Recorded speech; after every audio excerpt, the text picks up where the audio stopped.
A continuación, el comentario: no hay otro camino.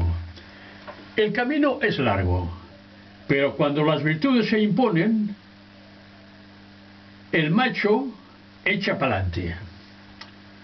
Pues no hay otro camino. Es más, pues alguien dijo: se hace camino al andar. El arriero sabe que el macho llegará al torrente para saciar su sed, pero todos sabemos que solo discurre agua si hay tormenta. Esta es la incógnita. El arriero ha de estar preparado para que la furia del agua no se lleve carro, macho y arriero por delante.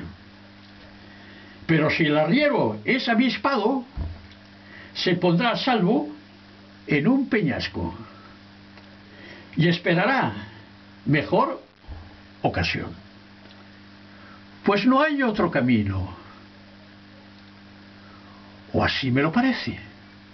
Bye, man.